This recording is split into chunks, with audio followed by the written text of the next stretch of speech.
La Liga parte sicuramente da una linea politica che è quella del segretario, non deve essere come è stata prima, dove il segretario della Liga Veneta pretendeva di dare ordini a Salvini. Ragiona già dal nuovo segretario della Liga Veneta, l'ex sindaco di Vittorio Veneto. Dare al momento è il candidato unico alla segreteria ora commissariata a Giampaolo Dozzo dopo l'espulsione di Flavio Tosi.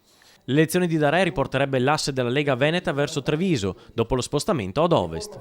Un ritorno alle origini, agli anni di Giampaolo Gobbo, guardando però al futuro tracciato dal giovane Salvini. Penso che Salvini stia portando avanti una linea per portare a casa più voti possibili. La Lega Nord ha un nome e una garanzia e quindi credo che gli uomini del Nord, gli elettori del Nord sono sicuramente tutelati. È chiaro che bisogna portare a casa più voti possibili perché dobbiamo cambiare e mandare a casa il governo Renzi.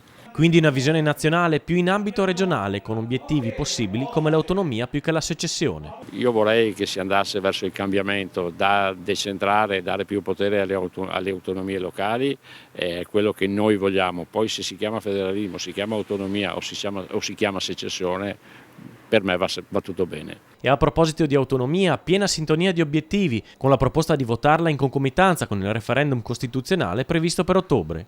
Un'idea dell'onorevole PD Simonetta Rubinato, definita simpaticamente da Zaia cripto-autonomista, nonostante il suo partito. Questa è l'occasione giusta per Luca Zaia per portare avanti il referendum per l'autonomia del Veneto e credo che sicuramente lo farà.